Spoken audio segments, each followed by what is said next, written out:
કરીએ તો નર્મદાના ગરુડેશ્વર ખાતે ડિમોલેશનની કામગીરી કરવામાં આવી રહી છે। એસઓયુ નજીક ડિમોલેશનની કામગીરી કરવામાં આવી રહી છે। અધિકારીઓના સરકારી મકાનો પર ડિમોલેશન ફરી વળ્યું છે, ત્યારે નિયમ તોડી બનાવેલા મકાનો તોડી પાડવામાં આવ્યા છે। ભાવ વધતા નિયમોનો ભંગ કરી બાંધકામ કરાયું હતું। તાત્કાલિક કલેક્ટર દ્વારા પ્લોટ ફાળવાયા હતા, ત્યારે નર્મદાના 11 અધિકારીઓને જમીન અપાઈ હતી। 2019માં તત્કાલીન અધિકારીને પ્લોટ ફાળવવામાં આવ્યા હતા, ત્યારે સરકારી જમીન પરના 5 બંગલાઓ તોડી પડાયા છે। નિયમોના ઉલ્લંઘન બદલ તંત્ર દ્વારા કડક કાર્યવાહી કરાઈ છે।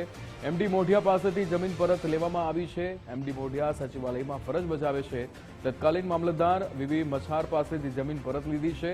સરકારે મકાન ભાડે ન આપવાની શરત રાખી હતી। 8 વર્ષ બાદ બાંધકામ શરૂ કરતા ડિમોલેશન કરવામાં આવ્યું છે। આશીષ પટેલ આપણી સાથે ફોન લાઈન પર જોડાઈ ગયા છે। આશીષ, અધિકારીઓના સરકારી મકાનો પર ડિમોલેશન કરવામાં આવી રહ્યું છે, નિયમ તોડીને બનાવેલા મકાનો તોડી પાડવામાં આવ્યા છે, શું વિગતો?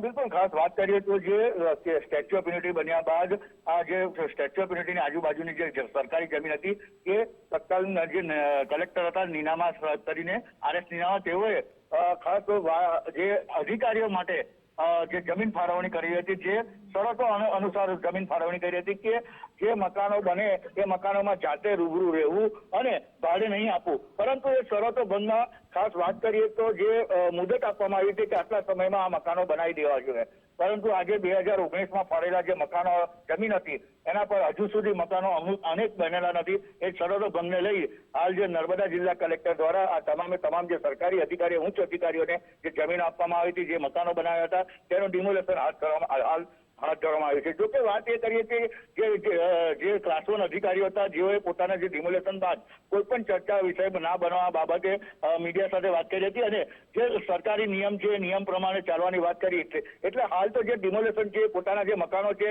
જે કરોડો રૂપિયાના બનાવે છે, એ ડિમોલેશનમાં હાલ તોડી દેવામાં આવ્યા છે અને સરકારી જે જમીન છે એ હવે તે સરકાર હસ્તક થઈ જશે। જી બિલકુલ આશીષ, સમગ્ર માહિતી સાથે જોડાવા બદલ આપનો આભાર।